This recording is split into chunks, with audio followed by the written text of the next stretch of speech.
In this section, we're going to take a look at the anatomy of the eyeball and how its different components help us to determine our vision.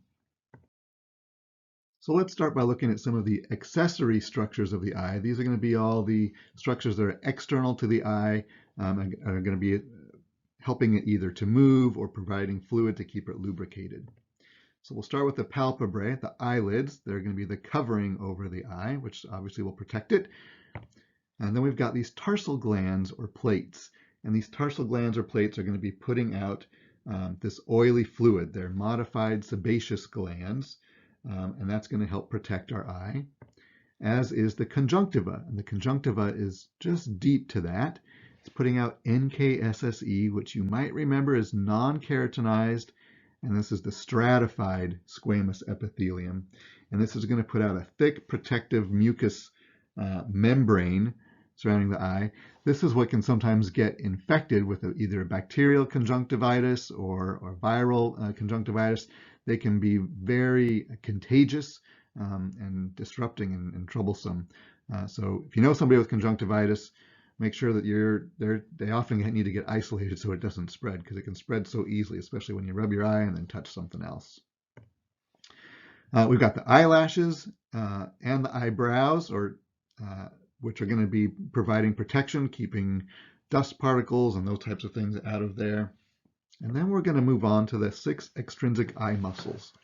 These 6 extrinsic eye muscles are going to be involved with moving the eyeball itself so you can see different fields of vision. They're going to be different from this one up on top here called the levator palpebrae superioris. And what that's going to do is it's going to elevate the palpebrae. So this is going to be attaching to your eyelid, and it's going to be lifting up your eyelid. So that's different than the extrinsic eye muscles, which are going to be moving that eyeball. There's going to be 3 sets of cranial nerves going to them. And the primary one is going to be cranial nerve 3, or oculomotor nerve. And that's going to be going to the superior, the inferior, and the medial rectus muscles. So rectus, you'll recall, means straight. So these are just muscles that are going straight to those regions of the eye. You have one going on the top, one going on the bottom. When the bottom contracts, it's going to pull the eye and make you look down. When the top contracts, the superior one, it's going to make your eyeball look up. And we have a medial rectus, which you can't see from this angle, but imagine it's coming along the side here, and when it contracts, it's going to make your eye turn into your nose. So if you got both your medial rectus muscles contracting, you'll be cross-eyed. The other cranial nerve is cranial nerve 4, or your trochlear nerve. That one, I showed you a good picture of that on some of the complete anatomy slides. Remember, that goes up and around the trochlea, the little pulley, and that's going to attach up here on the superior part of the eye, but it makes you actually look down and out to the side, down and laterally. And the last one is the lateral rectus. So the lateral rectus is on the lateral side of the eye. It complements the medial rectus muscle. This is going to be cranial nerve 6, or the abducens muscle. The way I can remember the abducens, I think of ABD for abducens and abduct. And abduct means to take away from, or going away from the midline. So the lateral rectus, being on the lateral side of your eye, is going to make your eye turn out to the side. And that kind of goes with abduction or abducens. So you can put those 3 together to remember cranial nerve 6. If you had a lesion on cranial nerve 6, that abducens muscle would be weakened, it wouldn't be contracting, and you would be looking cross-eyed. And you can actually have, if you have lesions in any of these nerves, it'll make that muscle weak, and your eye will stray to look the opposite direction. And that's, some people call that a lazy eye. It's not the person's lazy at all. It's just that there's a problem with one of those cranial nerves.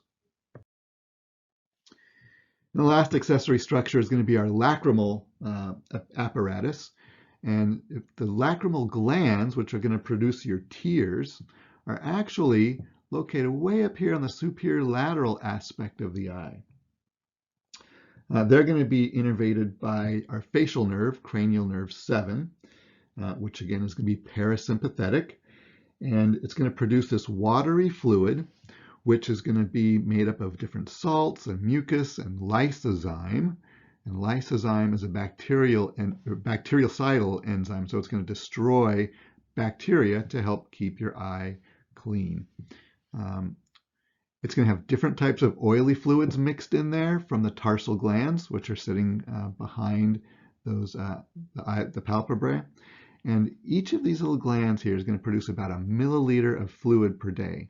And what they're going to do is they're going to drain into the eye, and then from the eye, you'll notice we have these glands here called the lacrimal, or from the lacrimal glands, we're going to have these ducts going into the lacrimal foramen of the lacrimal bone, and then it's going to pass through these different sacs, and you don't need to know the names of all these different sacs, but just understand that it goes through the lacrimal foramen into the nasal cavity here, and it's going to eventually go down to this inferior nasal concha.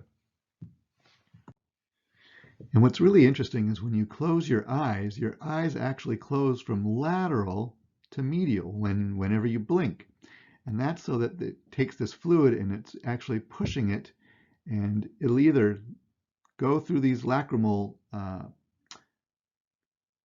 canaliculi into the gland here, or if it's too much pressure, it'll spill out. And that's why you cry primarily from the medial aspect of your eye, unless you got so many tears coming out, they're just coming out all over. But initially, it's going to come out from this medial aspect.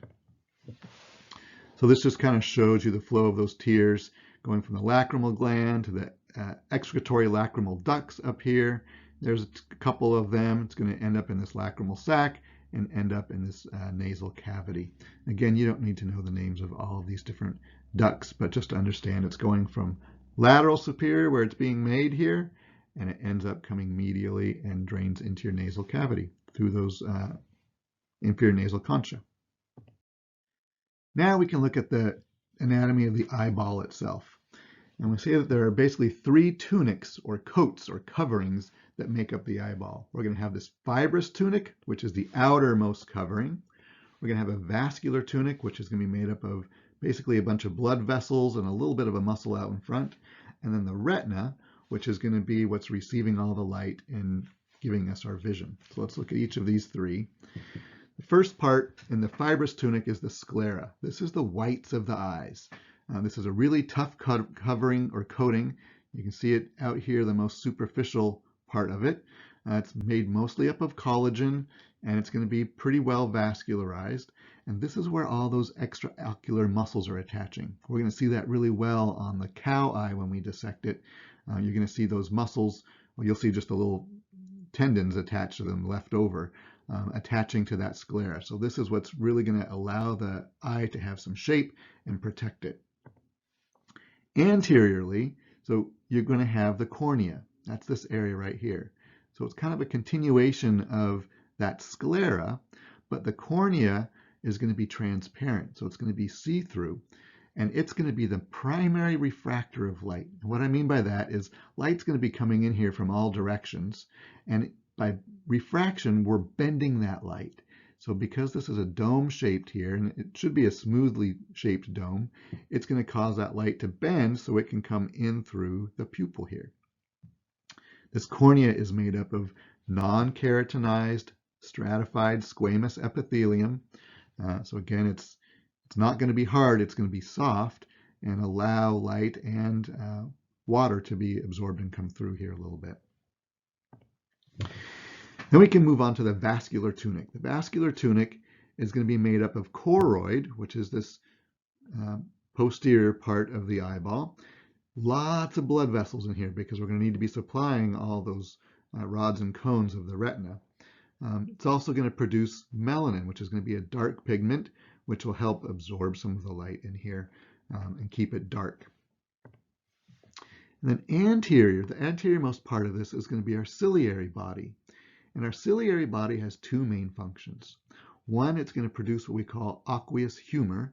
That's going to be the fluid, the clear fluid that fills up this anterior and posterior chamber of the anterior cavity of the eye. And I'll go over that in a little bit more detail in a few more slides.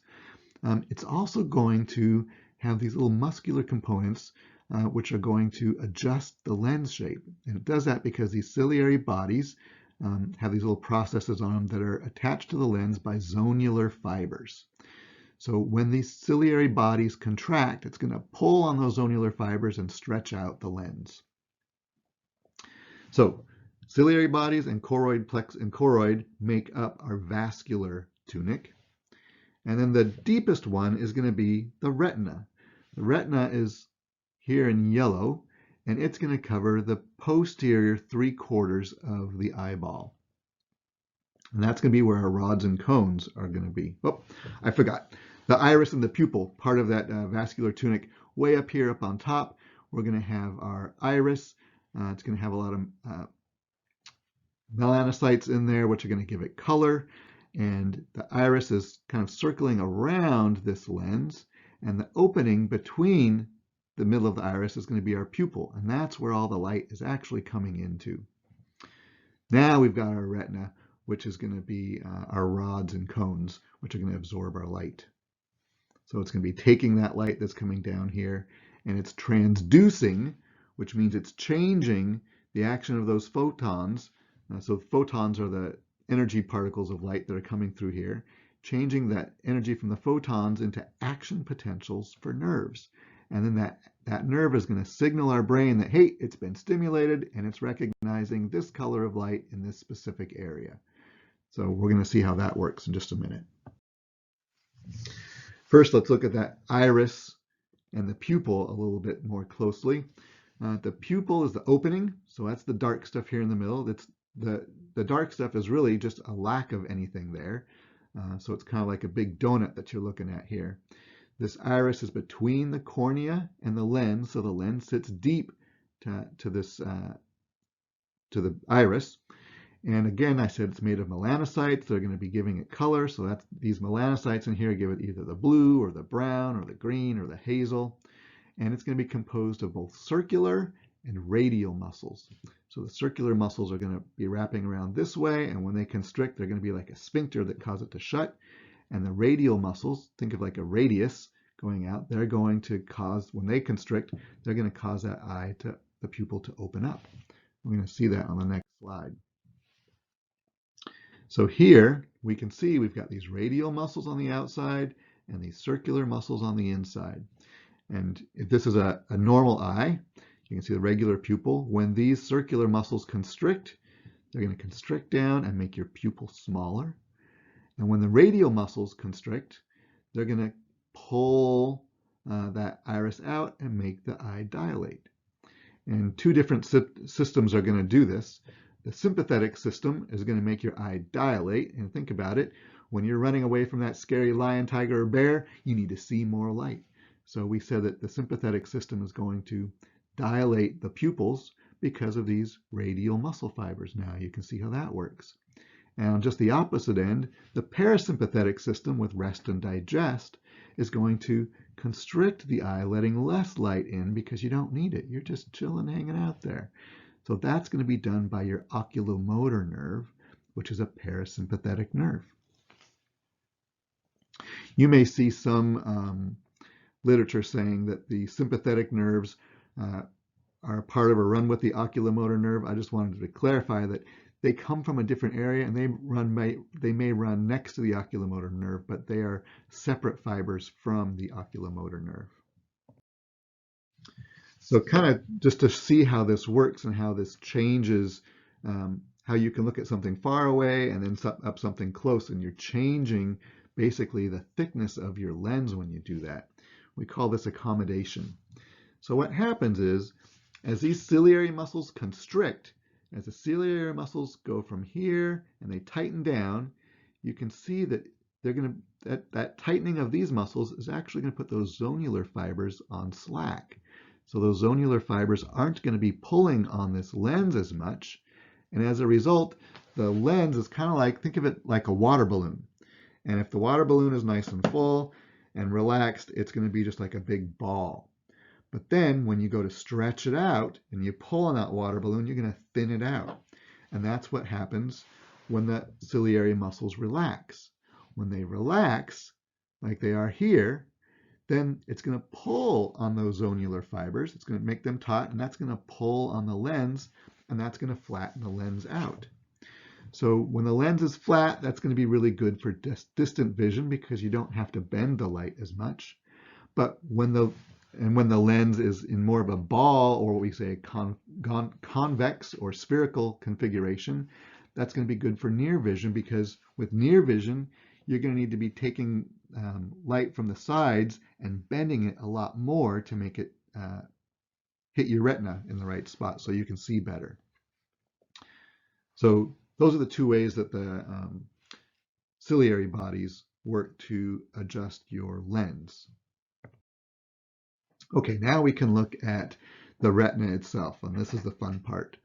The retina is really made of 3 layers of retinal neurons, so just 3 different nerve cells, and they're going to again be in that posterior 3/4 of the eye. And looking at it here, we're going to see that we've got rods and cones is the first layer of the retina, and the rods are going to be for black and white and light sensitivity, and the cones are going to be for color. Then we're going to have these bipolar cells next. So the rods and cones synapse on these bipolar cells. And then those bipolar cells are going to synapse on ganglion cells. And those ganglion cells, their axon is going to run out, and it's going to come to this optic disc here, which is another part of the back of the eye. And all those axons are going to come together to make your optic nerve or cranial nerve 2. So to kind of go this in detail, then we've got our photoreceptor cells, rods and cones, which receive the photons. Again, rods are for dim light, cones are for color.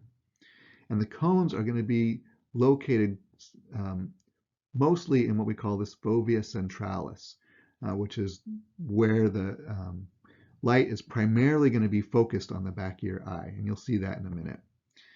And then we've got those bipolar cells. And along with the bipolar cells, we're going to have these amacrine and horizontal cells. I don't want you to worry about those too much. Just know that they're going to help to modify some of the signal. And then that third layer is going to be these ganglion cells. And these are what's going to project out through the optic disc as cranial nerve 2. And they're going to go to the thalamus, synapse in the thalamus, and then from there go back to the occipital lobe. So this is really a 2-step process to get to the occipital lobe for recognizing your vision.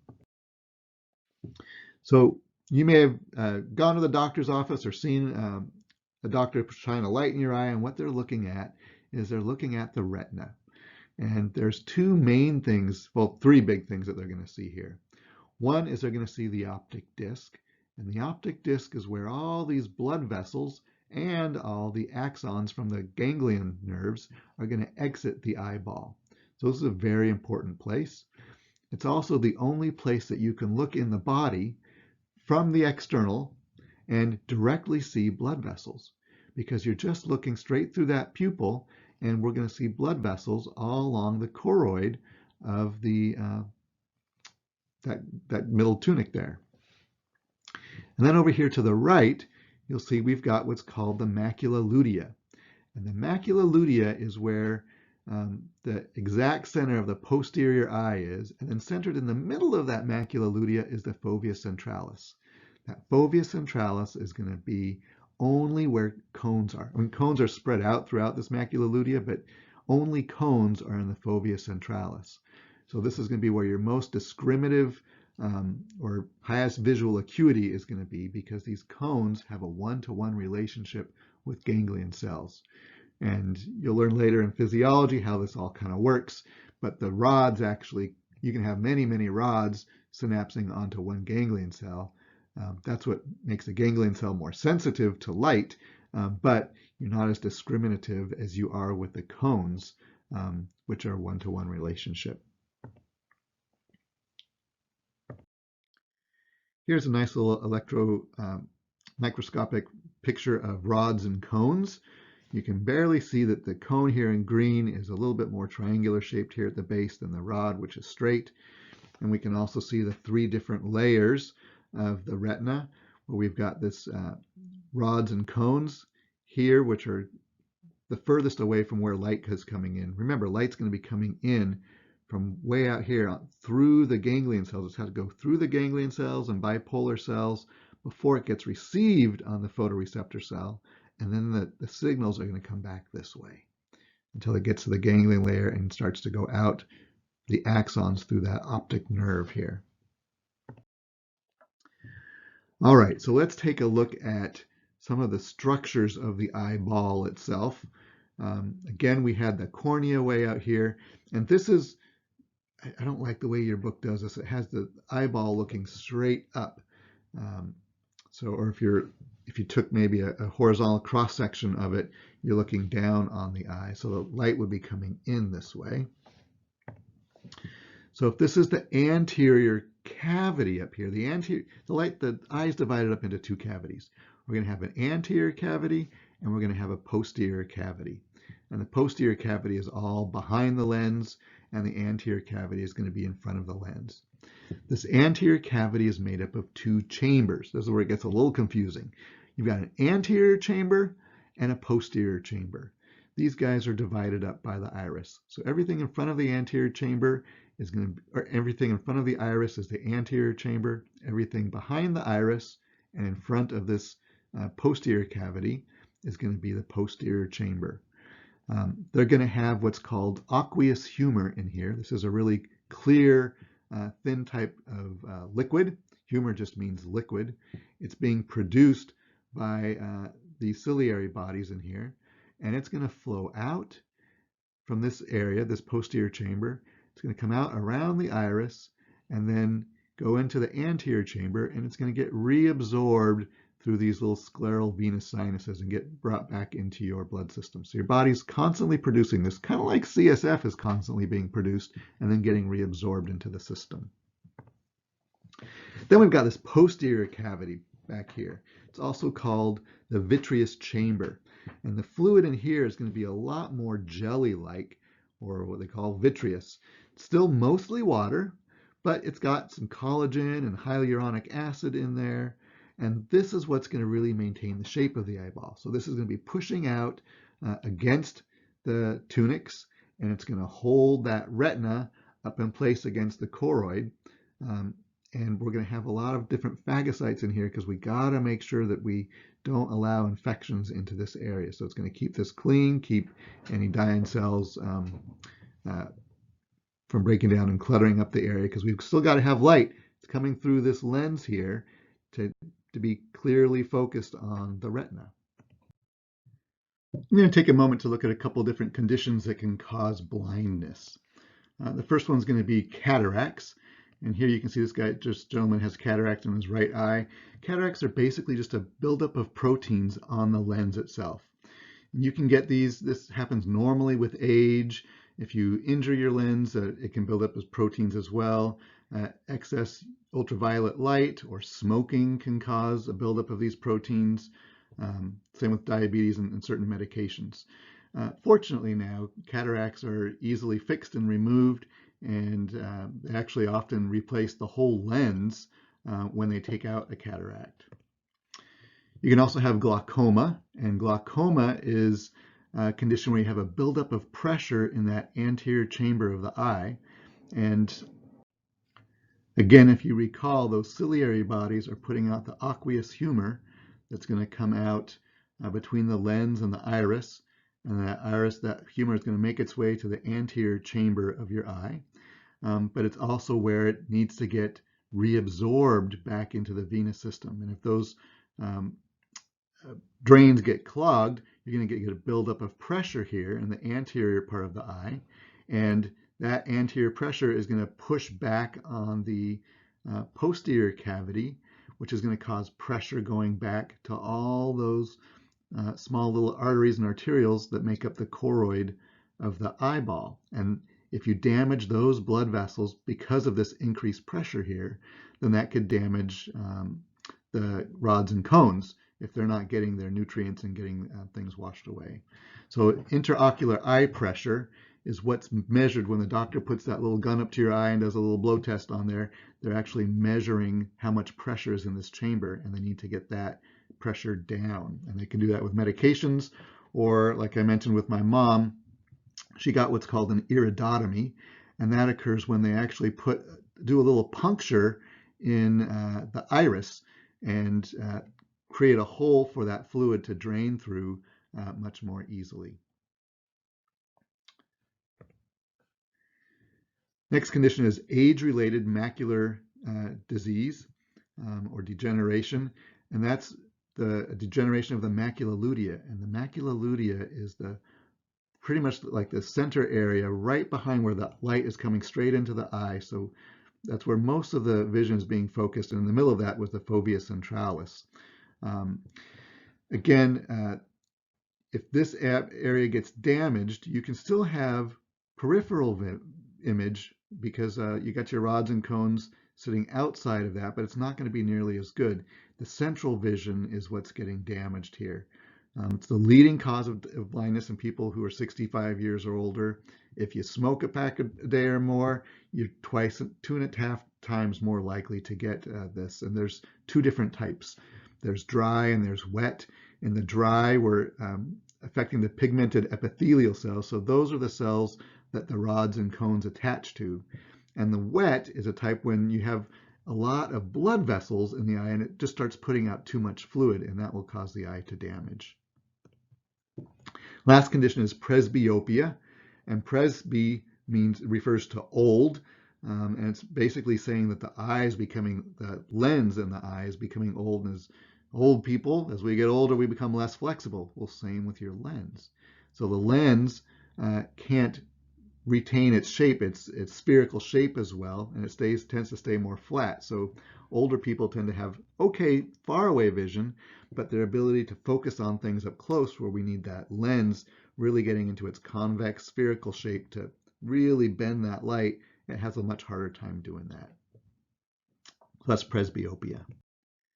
So let's just imagine this visual pathway. Real quick, if you have light coming in, it's got to go in through your cornea, through your pupil, going all the way back to those anterior cavity and posterior cavity, and then it's going to hit the retina. So it'll actually have to go past the ganglion cell, past the bipolar cell, to your rods and cones. And here, it's going to influence them. And what it actually does, normally these retinal cells are firing all the time, but they inhibit the bipolar cells. So they're actually putting out a negative signal here. When the light hits them, these guys get stinted so that they're no longer firing, and it allows the bipolar cells to fire, which then cause the ganglion cells to fire. You don't need to know about which is inhibitory and which is excitatory at this point. Just know that the light's going to affect these retinal cells, the rods and cones first. They're going to allow the bipolar cells to fire and kick off the ganglion cells. And it's these ganglion cells that are going to be our optic nerve. So if we put this into a brain here, this one's kind of going the opposite way. Here we've got our optic nerve is coming down. So the eye is out here, and we just had those ganglion cells with their axons coming down. The axons are going to cross in this optic chiasm. Half of them or so are going to cross and go to the optic tract. Some of them are going to stay on the same side, and they'll end up synapsing on the thalamus. Here we have the lateral geniculate nucleus of the thalamus. You don't got to worry about that. Just understand that they synapse on the thalamus. And then from the thalamus, so this is the second neuron now, it's going from the thalamus through these optic radiations back to the occipital lobe. And this is a primary visual area of the occipital lobe. So this slide just kind of shows us the same thing, but a little slightly different schematic so you can follow the nerves a little bit better. From this right eye, we're going to see that the optic nerve, or those ganglion axons, are going to come down, and about half of them are going to split to the left, and some of them are going to stay on the right side, and I'm going to show you why they do that in a second. When they do, they're going to have little branches that come off to those superior colliculus, because remember, the superior colliculus is going to be involved with visual reflexes and affect movements of your head and neck. And most of them are going to come down to the, we said, lateral geniculate nucleus of the thalamus. So just think of this as the thalamus. Most of them are synapsing on the thalamus, and then optic radiations will come back to the primary visual areas. So two neurons coming all the way from the retina to the thalamus, thalamus to the cortex. Now, I'm going to show you a little different representation of this red and blue, because we can talk about visual fields. So here we've got a right visual field, and here we've got a left visual field. And you can see that both eyes overlap a little bit. So if we're looking at the right eye, if here's the retina, you can actually divide the retina up into two different regions, and you don't need to know these for an exam, but you can divide it up into a nasal retina and a temporal retina.